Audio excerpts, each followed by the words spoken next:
Hi, I'm Danielle Clode, and I'd like to do a small reading for you today from my book, The Wasp and the Orchid. I'd just like to read a section that talks about how I first came across the story of Edith Coleman when I was a young biology student on my first job at Museum Victoria, and how I came to write this story. So I hope you enjoy.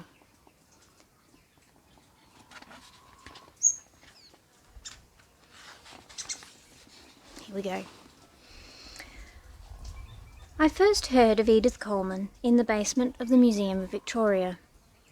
Under the exhibition spaces where 1,000 schoolchildren shrieked and shushed lay a labyrinth of darkened corridors, vaulted rooms of open shelving, locked cabinets and assorted drawers. Strange objects piled in corners too big for cabinetry, covered in plastic, awaiting resurrection.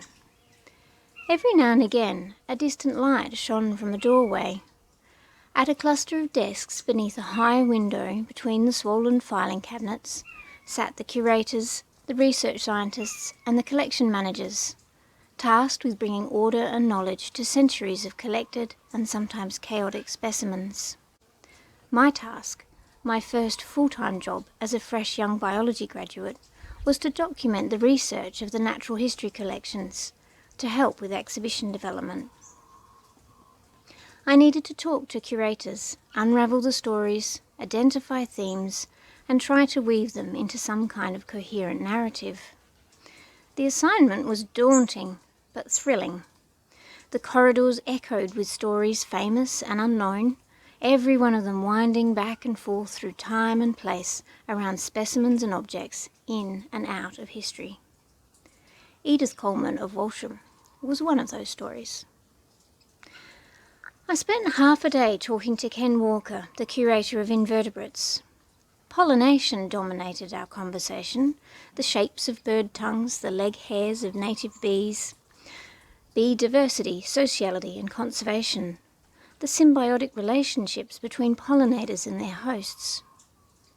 My head buzzed with raw material, and I wondered how I could ever distill it into a few thousand words.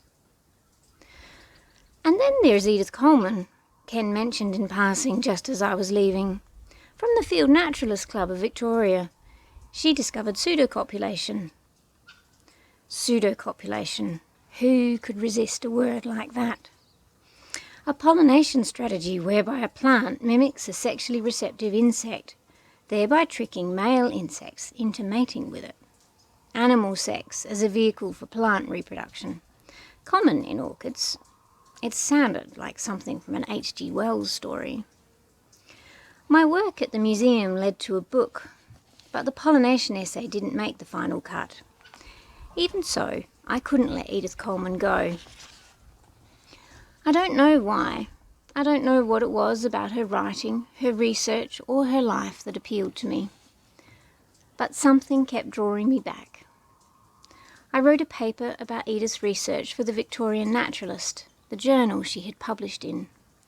She studied more than just pseudocopulation. She's still cited today as an authority not only on orchid pollination, but also on echidnas, mistletoe, stick insects, spiders, and birds. I kept a folder of resources on her and toyed with the different ways I could tell her story. She joined my list of women of science, overlooked and underappreciated.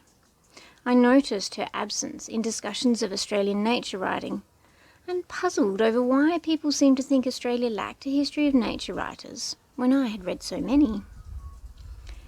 Every time I looked at her folder, I wondered how a suburban housewife from Blackburn had embarked on such a remarkable career so suddenly and so effectively. How did someone who had immigrated from England as a young girl develop such a passionate attachment to the Australian bush? What was it about her childhood as Edith Harms, her training as a teacher, her marriage and her early years that led to her later success? How did she achieve such unstinting praise from such a conservative scientific community which, on the whole, was not overly friendly to women in the early 20th century? And given her success, how is it that she came to be almost entirely forgotten? It's tempting to think that Edith has been forgotten because she was a woman. but it's more complicated than that. She's been forgotten because she was a scientist and because she was an amateur. She's been forgotten because she wrote for newspapers, magazines and academic journals, rather than books.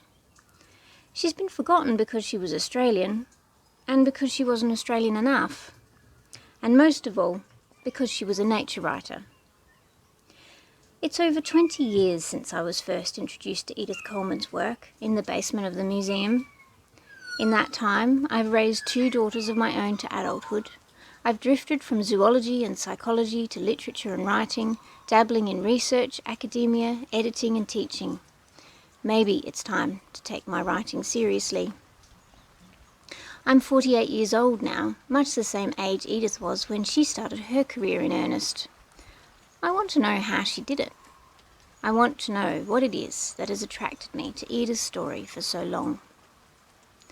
Armed with a couple of half-page biographies, a typed list of 157 articles from the Victorian Naturalist, and a handwritten page of newspaper and magazine articles, I set out to discover where one of Australia's foremost nature writers had come from, and where, in the intervening decades, she had gone.